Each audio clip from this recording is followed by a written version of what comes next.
monsters, madness, and magic.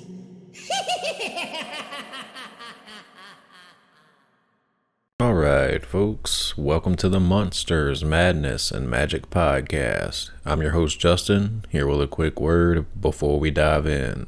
Now, in this episode, I chat with actor Connie Schulman about her childhood in East Tennessee, paranormal experiences with her pets, landing the role of Patti Mayonnaise on Doug, her TV show with Dolly Parton that never aired, and more. As always, thank you all for listening out there, and without further ado, here you go.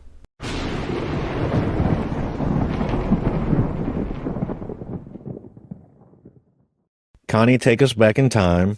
You're a youngster. Are you a book reader, fort builder, troublemaker, or all the above? A book reader, no. Mm-hmm. Troublemaker, no. Both not the fort builder, Mm-hmm. like Legos. Yeah, I guess. It could be anything. Yeah, anything. Creator. I'm a creator. Mm-hmm. So I'll say a fort builder equals creator. Right. Yeah, so that would be me. So were you a theater kid then? Is that safe to say? No, I wasn't. No. I was a middle child of 7 in East Tennessee. So it was, I guess I was theatrical in the sense I was trying to claim a place for myself with such a big family. Mm. But I wasn't very good in school. I was sort of a daydreamer, and I was surrounded by very good students in my family. Mm. So I guess, I created scenarios for myself in my head instead of being in school and paying attention. But I wasn't doing plays or like I wasn't a child actor or anything like that. Mm. So when it comes to your parents, were either of them artistically inclined? Do you think that's where your roots came from? No, they were not. They were, my dad was a businessman. He owned a company, and my mother was like on the board of every charitable organization. And then she went back to school at 40 and got her degree out of college and then started teaching. So no, they weren't. There was no one kind of artistic or theatrical growing up. But I think because I was in a very small town, a big family, my parents were Jewish and from Boston and Fall River, Massachusetts. So sort of coming down to a more Bible Belt Southern area, it was tricky and trying to figure out how to fit in. And I probably became very artistic and creative, trying to feel like I was born there, but there was a slight disconnect sometimes. So trying to adjust and fit in, but I didn't have any sort of theatrical influences. No. Gotcha. So what about when you think back to formative films and TV shows you grew up on? What comes to mind? Well, I grew up as a kid, I guess in the 60s and early 70s. And, what we could watch then was very different than what our experiences are now. We had the TV Guide, and there were 3 channels. I never liked cartoons, and what was playing was like the Flintstones and the Jetsons, and I didn't like that. No, my siblings did. I liked game shows, and I liked, Bewitched and things like that. As far as movies, I probably watched The Sound of Music 100 times, and My Fair Lady, Camelot. I didn't go into musical theater. You'd think maybe being so, but The Wizard of Oz, those were the things that we got to watch that were huge deals growing up. Yeah. I grew up myself in the late 80s, and I feel like even to modern kids growing up, the game show is sort of dead. I remember watching Jeopardy with my family and just playing along. We would keep score amongst ourselves. I Oh, don't game see. shows were huge. I Hmm. mean, that they've taken on a whole different, now movie stars are hosting game Yeah. shows. We had a show called Truth or Consequences and To Tell the Truth. But I watched Let's Make a Deal all the time because it was so fun and exciting that I started putting in my purse, like, if he'd come through the aisle and you had like a hard boiled egg in your purse, you got a new car. Yeah. Yeah. So starting to put things in there in case Monty Hall came my way. So, so what sort of music were you listening to growing up? Oh, the Carpenters and Dionne Warwick. Oh, there was a band called the Letterman. That was my first album. I don't even know what that was. The Four Seasons, obviously the Beatles, the Monkees. My family put a band together. We became the Monkees because there were so many of us. So I was Mickey Dolenz on the drums, and we each played we each were one of the Monkees. And then we saw the Monkees. My parents took us to see a Monkees concert, and unbelievable. Wow. Yeah, So, it was a game changer. So yeah, I think, yeah, Karen Carpenter, obsessed.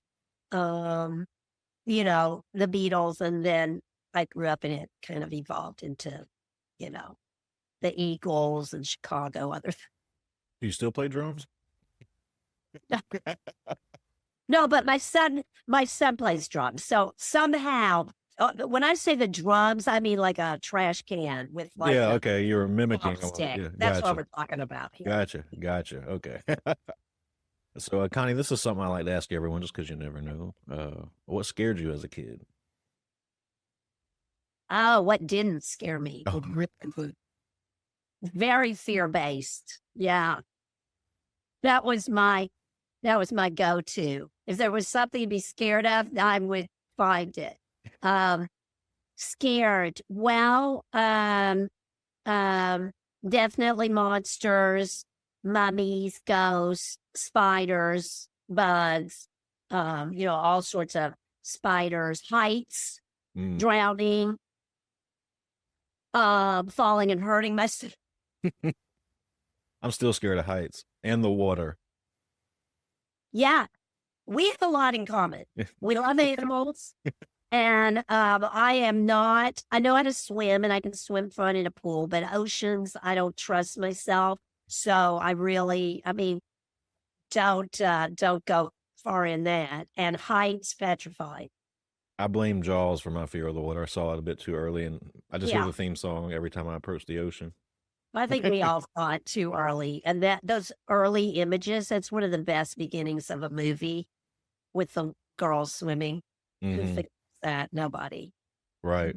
Yeah, yeah, yeah, yeah. So, Connie, So, a lot of fear. I'm with you. Oh, So, do you have maybe a aha or eureka moment you can point to where maybe you decided to give acting a try for the first time? oh,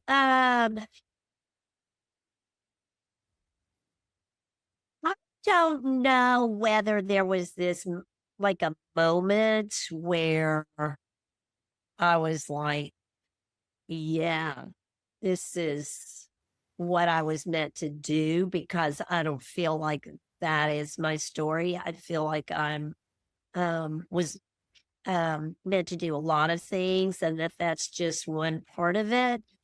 Um, but I would say a situation where I thought the universe was sort of pointing me in that direction, which is a different sort of aha. I had was up here in New York, and I was probably 20. When did I come here? 21, 22. And I was doing, because I had no connections. I had no contacts for coming to New York City and doing anything. But I knew that's where I needed to be. So I was doing these, like a scene showcase where you pay a bunch of industry people to come watch you do a scene from something. And I remember doing this scene. It was really written for two men, but I was ahead of my time, Justin. I'm like, Yeah. oh, screw that. These two men, we can do this. So it was a play called Say Goodnight, Gracie. And I did a scene with a friend. And then at that point, you had services phone services that you would call in, and like anybody in the industry would leave a message on your service. This was pre-telephone machines, I guess. And I'd call my service, anything, you're all clear now, Connie, all clear. There was never any message. One time I had, your cleaning is ready at the tailor's. And I'm like, all righty. And so I did get a call from doing Say Goodnight, Gracie. So I went into the agents. It was for a commercial thing. And I went in there. And while I was in there talking to the commercial people, because that's not what I didn't want to do commercials. I wanted to do stage and TV and all that stuff. I was in there and I was talking to the commercial people. I was getting ready to leave. And I started to walk out, and somebody in the theatrical department had heard me talking and said, your voice is crazy. We just got a breakdown for a new play on our table, and we heard you talking, and we think you'd be right for this.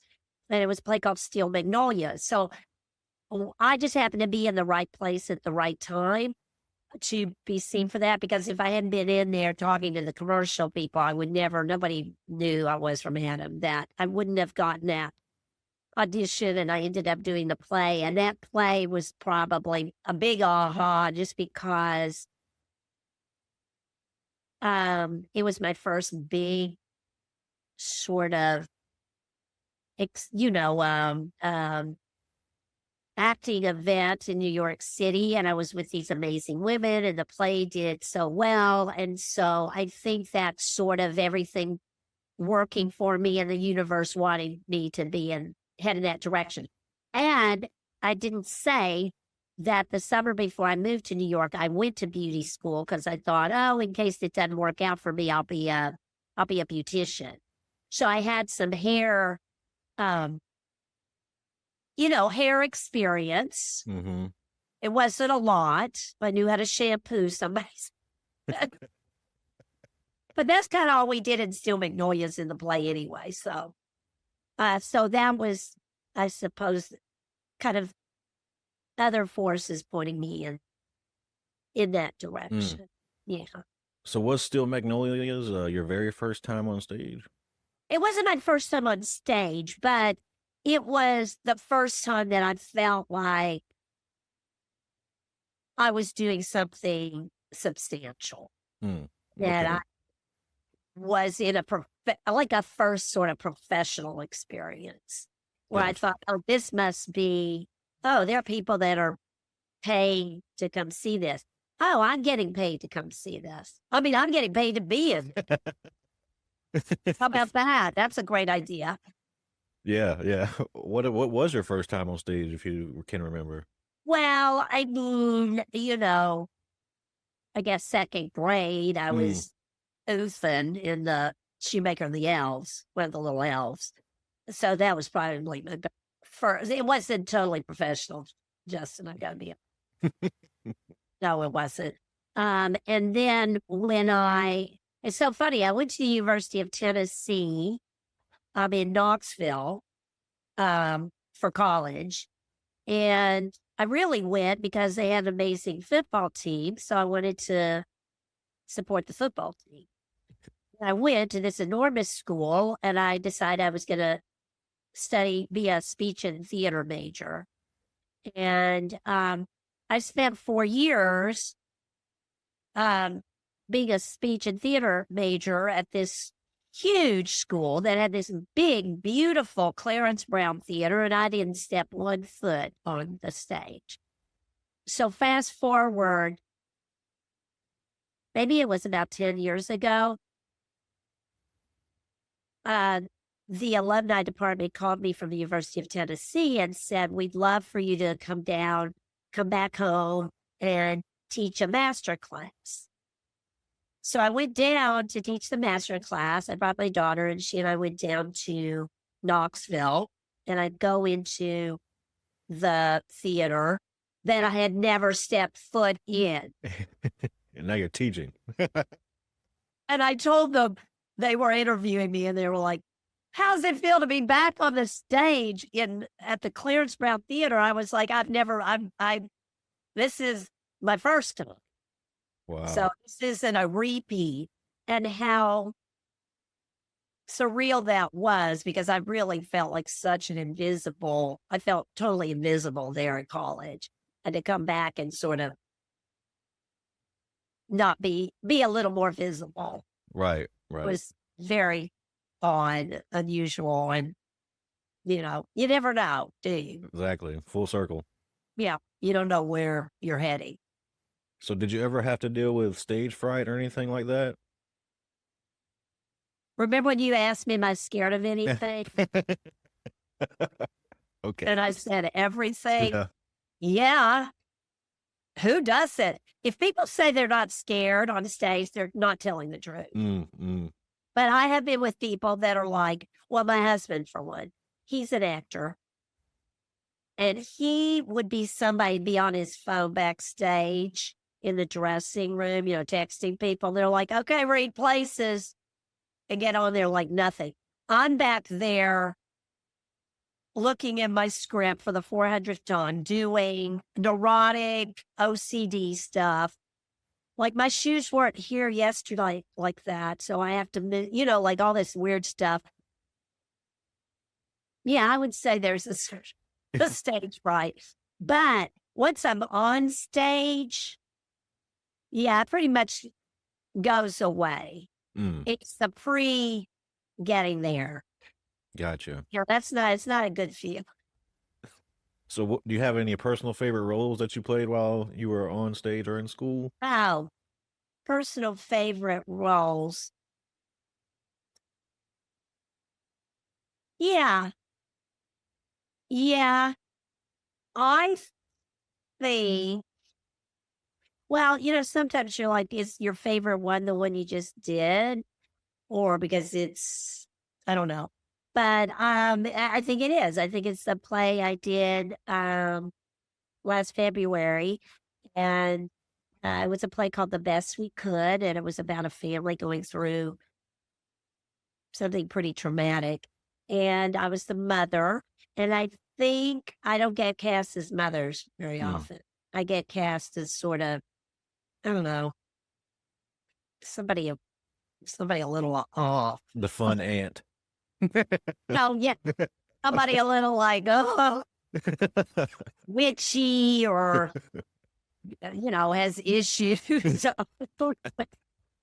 But she was like, I was a mother, but it wasn't just like, oh, you're just a mother. It was like a mother going through hell and real mother bear, which I am. So I was like, oh, maybe getting to play myself a little bit. I'm moving over here because the sun's coming in.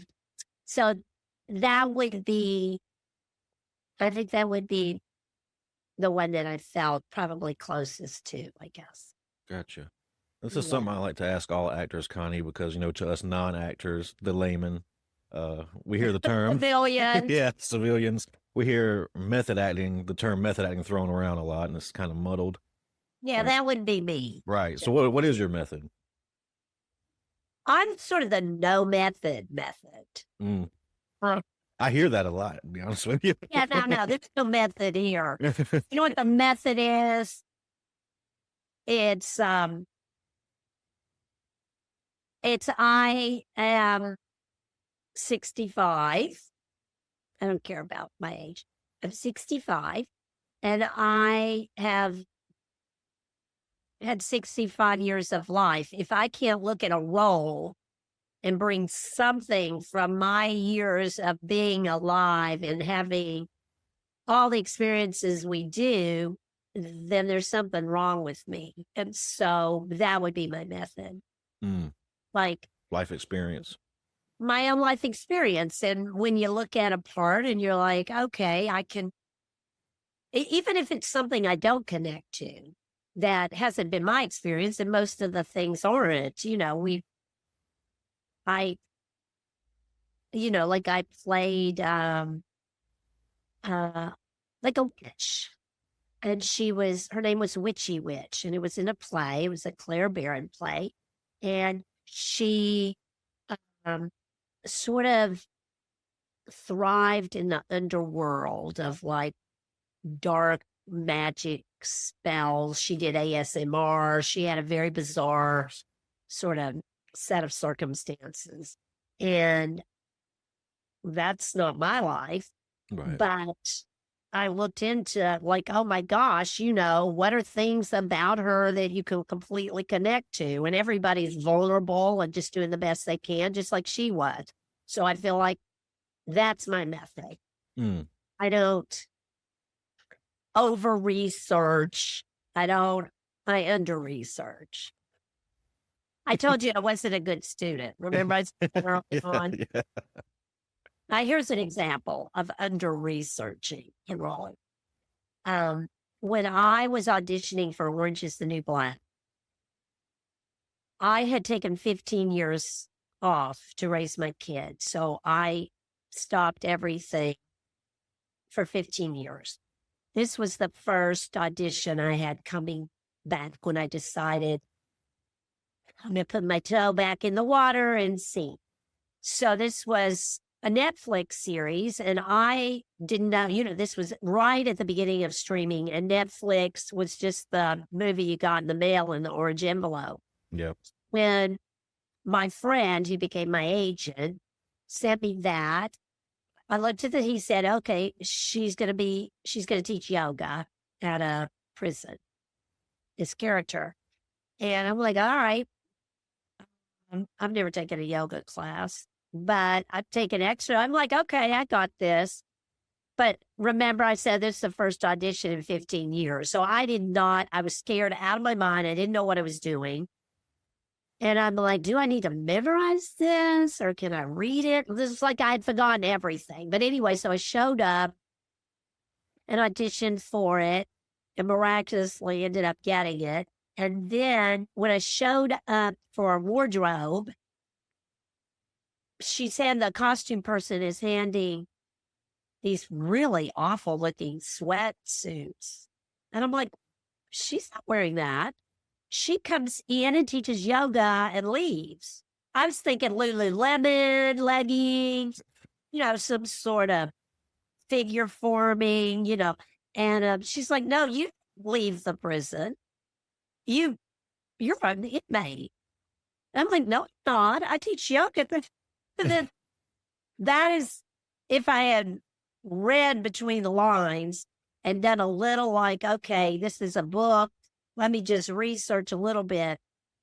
But no, I wouldn't do that.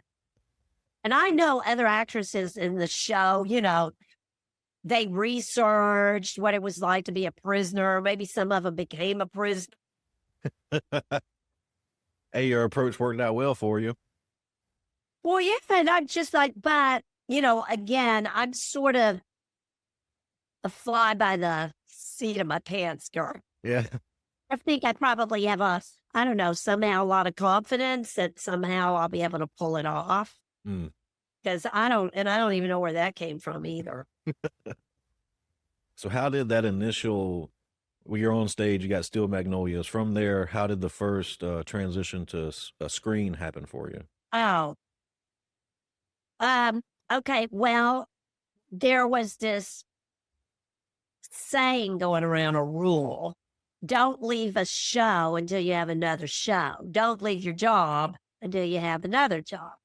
Well, for actors, that doesn't really hold water because you can stay in a show for 20 years waiting for the other job. But I kept hearing that, and I was sort of new. I was like a newbie in the world of all of this. So I was doing Steel Magnolias, and, some people were leaving. Margot Martindale was in it. She left. She left to have a baby. And some of the older women, I don't know whether they left, but I was hanging in there. Don't leave until you get another job, Connie. Don't leave until you get another job. So I was probably in it a year and a half. I thought I was losing my mind. And I think I did. So I was on stage, floating other places. And I got a job. It wasn't amazing, but it was enough that I could say, I can leave now. I got a job. So the job, I think it was my first movie. Pretty sure it was the first one. It was Fletch Lives. And so it was a sequel to Fletch with the Chevy Chase movies. And so my scene was with Chevy Chase. Wow. I was like, he was kind of a big deal. That was going back to, I don't know, late 80s, I guess. He was still on SNL back then, wasn't he? I don't know whether he was still, he probably left because I think he was just on there one season and left. But he started doing the vacation movies and was. So my scene was with him. And we were on an airplane. And my character, what was her name? I think it was Cindy Mae Simple. Something like that. She had a nose job. So her whole face was completely taped like this. And I had black and blue under here. And that was my first stage film experience. And I was with him. And, we were on the inside of an airplane. And so I had this very cute scene with him where I was annoying him on the airplane. And he didn't, I was that irritating person that sits next to me on an airplane. And he didn't want to talk with me or deal with me. And so, we had this scene. He was scary. I was going to ask you that. I've heard, mixed things about him. He was yeah. scary. Like mean, but he was just like not interested. Yeah, kind of dismissive. Yeah. And then he did do something funny. Like I was talking, he pushed the, little button that puts your seat all the way back. He did do that to me. I guess I run him over.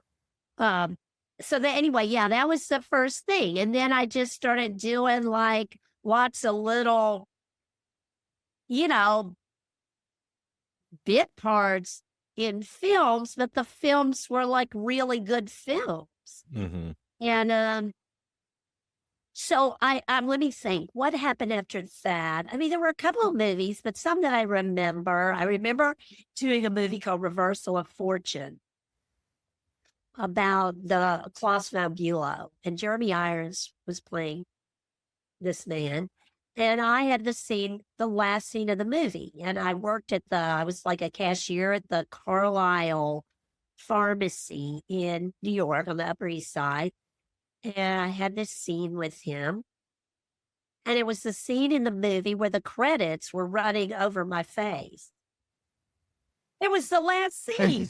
All of a sudden, I'm talking, here's my big moment, and you see words, people like all the credit. But I'm telling you, a lot of people back then who saw that would stop me on the street and say, you were the cashier in Reversal of Fortune. Because you know why? Because some people read the credits. Mm-hmm. Yeah. They had to keep watching. Exactly. Uh-huh. Yeah. So there was like a slew of fun little films that I did. And then fried green tomatoes. I went to Atlanta and did that. And I remember with that I was really, my dad had died not that far before we started that. And I was sort of not in the, I was like dealing with that. And so we were in Atlanta, and I was probably down there a couple of weeks, but you don't work every day. So there's a lot of downtime. I didn't know anybody in Atlanta. I was dealing with that. So I went to the beach, I guess some beach there. And I would go to the beach. and I completely sunburnt everything.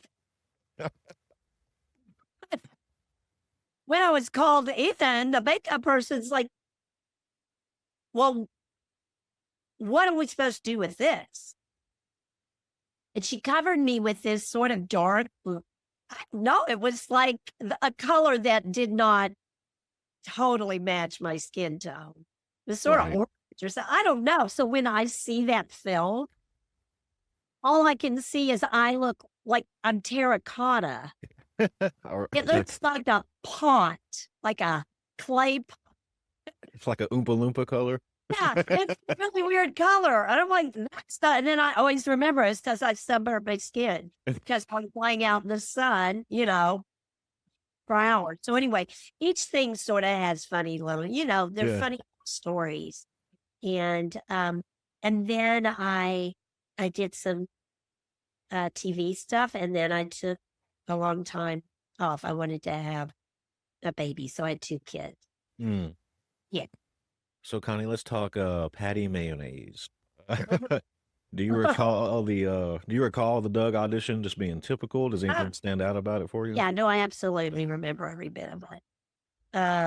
I was taking aerobics. Aerobics was huge.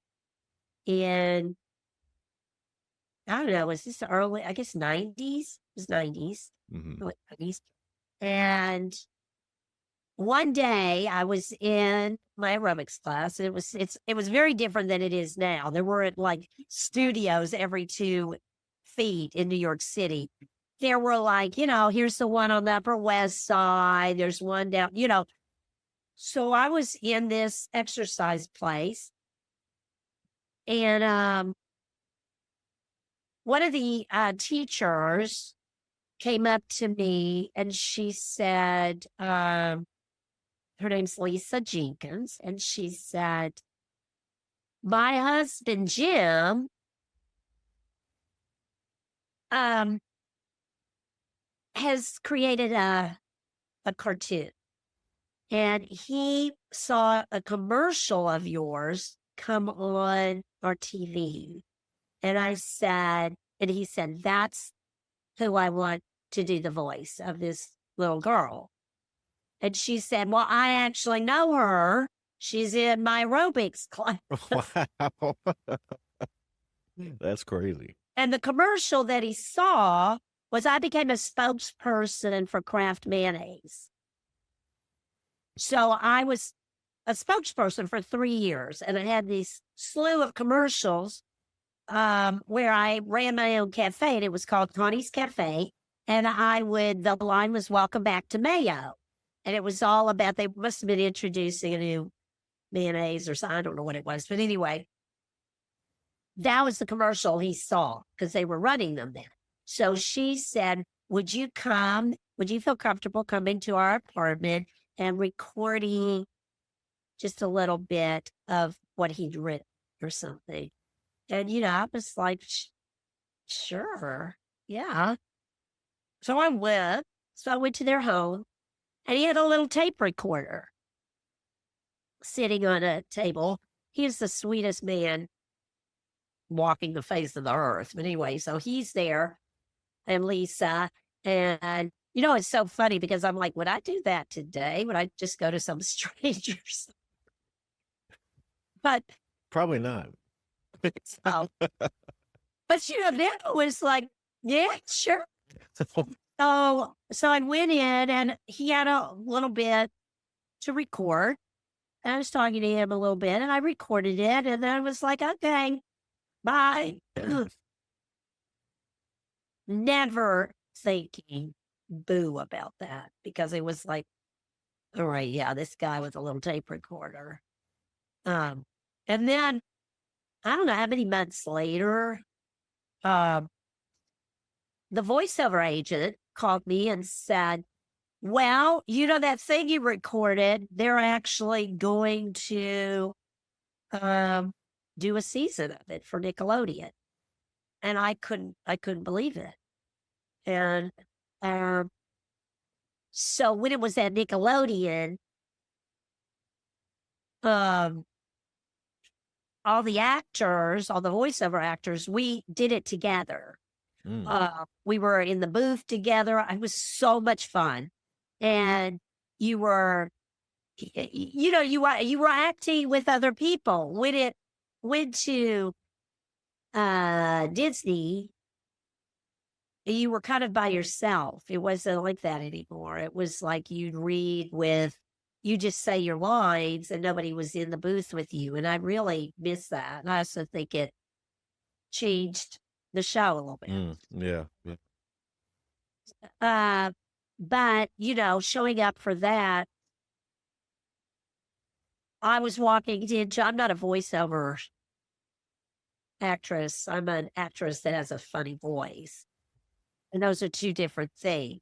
There are actors that are voiceover actors that are amazing and can manipulate their voice and do lots of different characters. Yeah, that's not me. I have this funny voice, and that's what you're going to get. Right. So all the other actors that were in Doug did many other characters. And one time, only once, Jim asked me if I could do Patty's father because he was in one of the episodes or something. And he said, Connie, we don't have anybody here. Do you think you could do it? And I'm like, yeah, I can do it. So I lowered my voice and he said, no, you can't do it. That doesn't sound.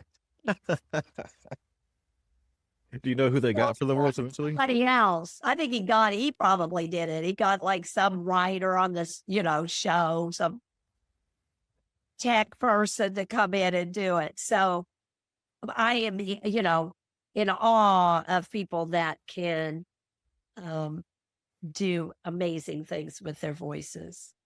Yeah, I was just like, I'm doing Patty. I'm doing.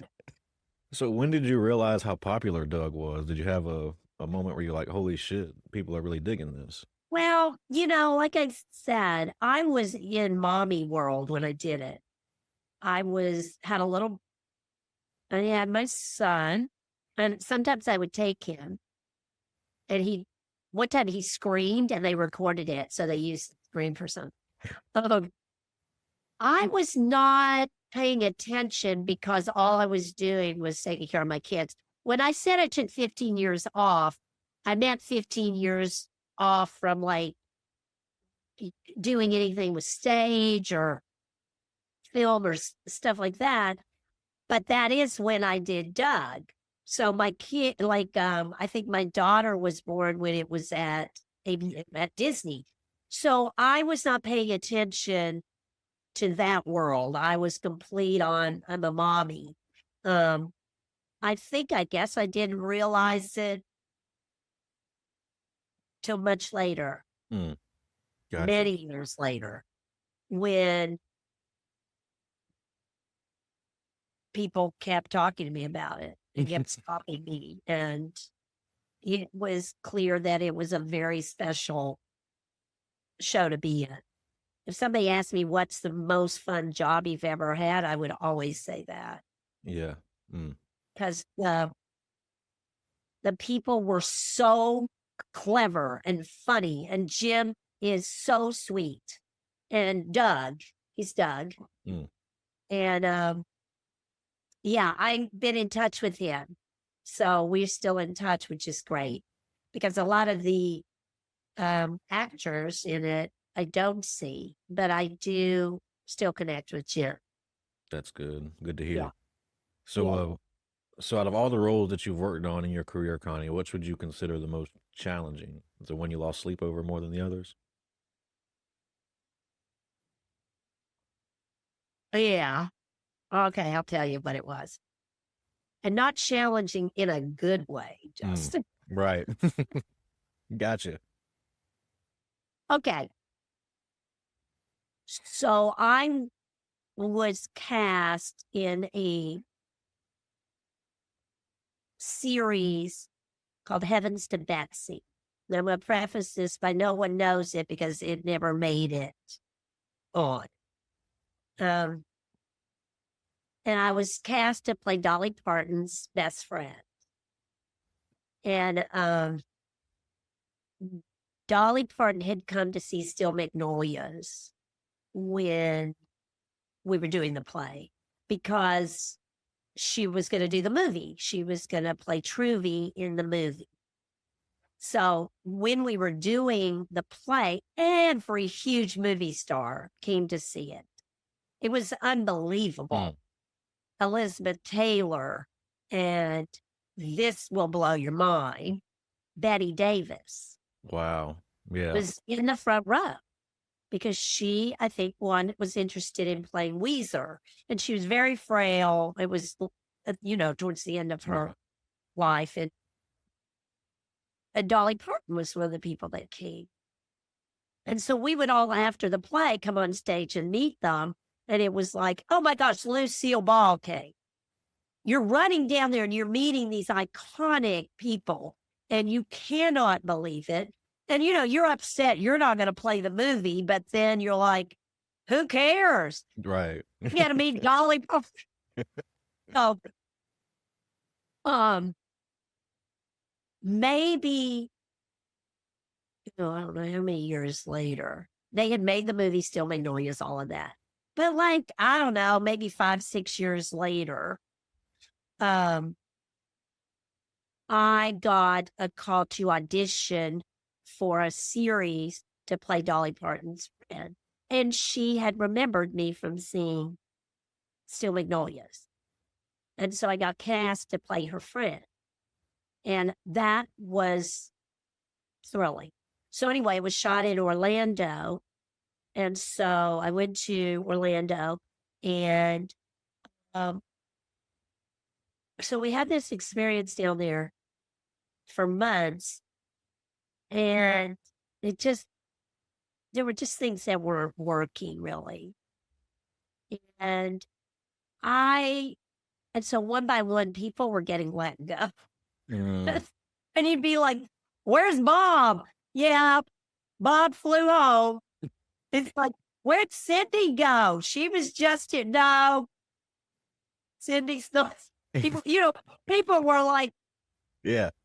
they were, because some things weren't working, and they kept looking to try to figure out what's not working here. This person's not working. And I got a call. So it was nerve wracking. Like, it was unsettling because you felt like I'm next. Right. And I think I was next. So what happened, I got a call from the director, and he's like, Connie, the producers are going to look at you tomorrow during the rehearsal. So just know their eye is on you. You got to be more earthy. They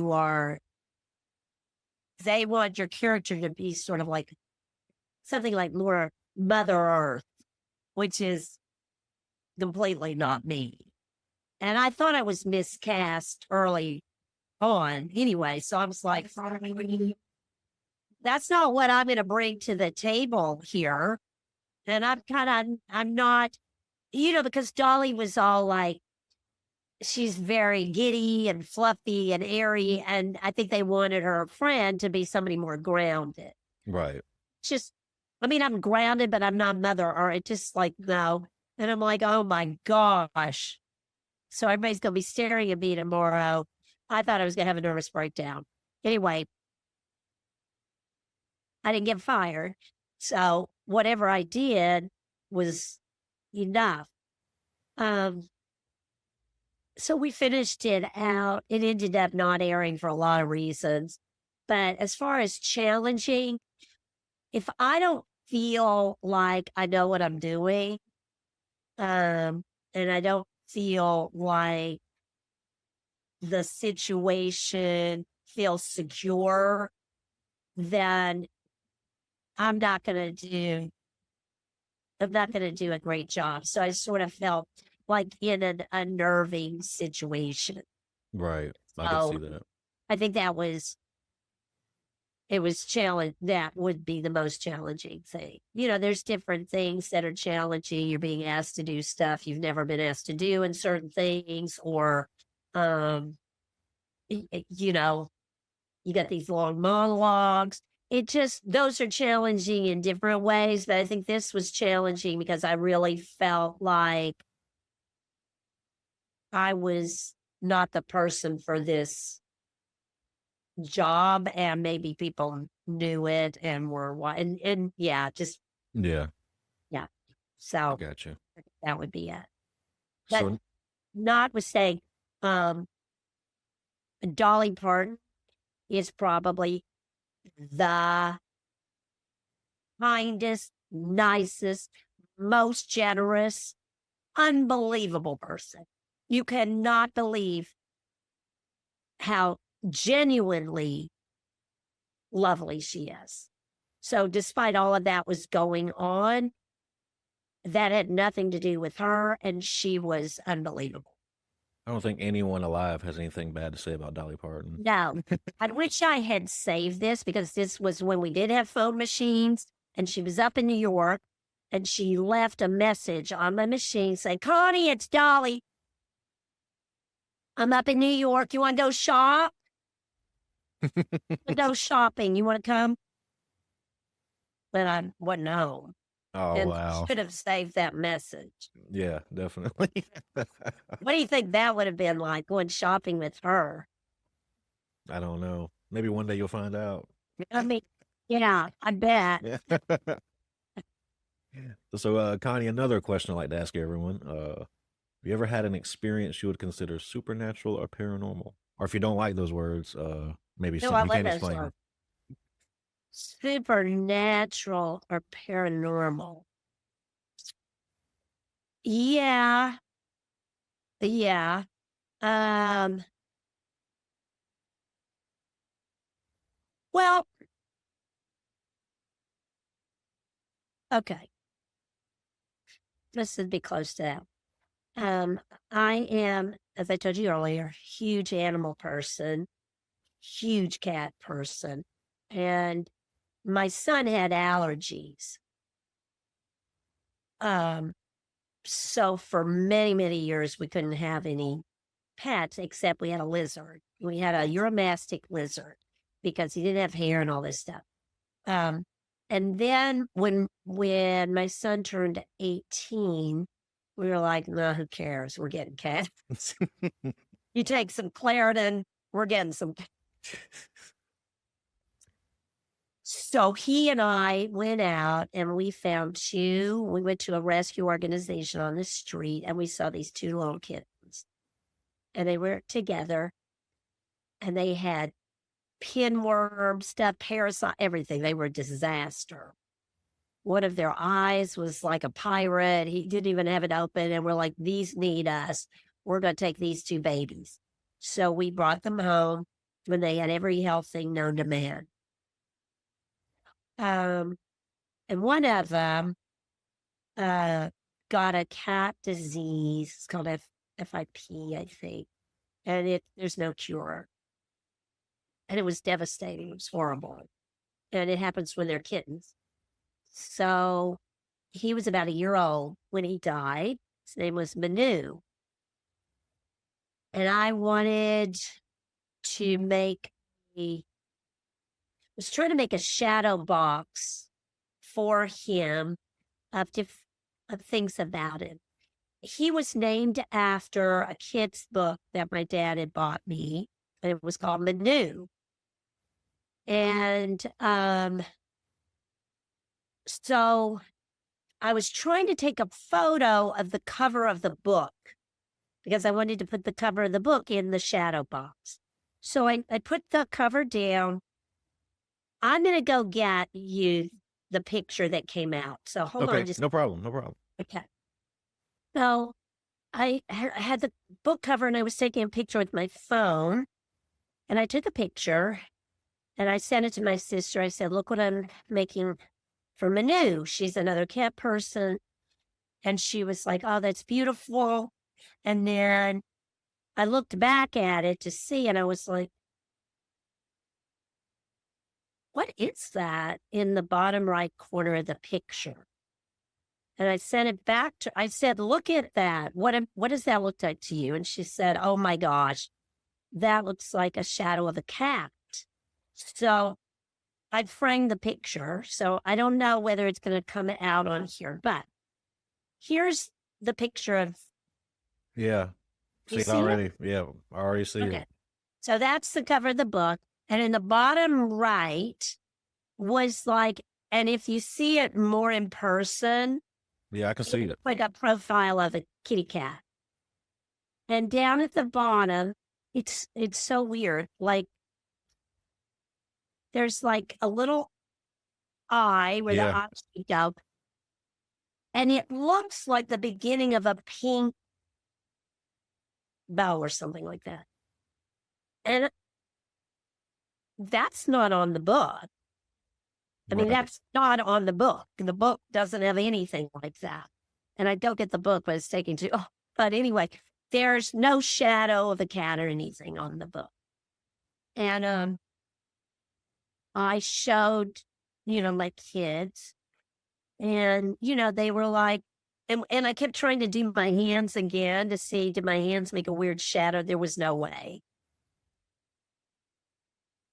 So that has meant so much to me because I thought, well, my cat Manu is all around me. And when I have a friend who's lost an animal, I always send them text or email them a picture of that. And I'm like, That's awesome. hey, so that would be, I've had other things, but that came to mind first when you asked me that. That's a great I story. absolutely believe in that stuff. We had a similar situation when one of our dogs passed. My wife had a dream that she saw her, and she woke up and she heard her collar ringing and felt like a little lump on the bed. The same night, we had to put her down. Oh, yeah. Well, you know that. Mm-hmm. There she was. I mean, animals bring us to a different place because they are forever our children. And that sort of connection and bond, because we have to take care of them. They don't take care of themselves. They're our responsibility forever. They don't go to college. They don't Right. go somewhere. They're here with us day in, day out. So that connection is a very different connection than any other connection that we have. I'm with you. Uh-huh. Well, Yeah. Connie, Amazing. yeah, Connie, just to put a bow on everything here. Yeah. What's on the horizon that you can share without getting in trouble? Oh, yeah. Well, I don't think I would get in trouble. Well, anyway, so I got to be part of this exciting series that just started airing a couple, maybe, let's see. I think this is the 5th episode they just showed. I just said recurring character in there, but it was kind of cool. It's called The Curse, and it's on Showtime, which I think is now Paramount. I don't know. Everything keeps changing. Yeah. But I got to play Emma Stone's mom. And in this series with Nathan Fielder, who is, have you ever watched Nathan For You or Mm. The Rehearsal? So Yeah. he and a director, actor, Betty Safdie, with Emma Stone, put together this series called The Curse. It's like nothing you have ever seen. It is so smart, so unhinged, so unnerving. Anyway, that just started airing. And then I'm getting ready to do a little play here in New York. Awesome. Back on the stage. Yes. We've all sort of survived a strike. I have 2 kids that are actors and a husband who's an actor. So, for about 5 months with the strike going on. Not a good time, Right. buddy. For the whole family. No, but you know what? I'm like, oh, this is great. We're all together. Nobody's working. And we're all here with our babies. Right. Connie, thank you for giving me Yes. some of your time. Oh my gosh, thank you. I'd love to ask you all the questions that you asked me. So next time we'll turn it around. But Exactly.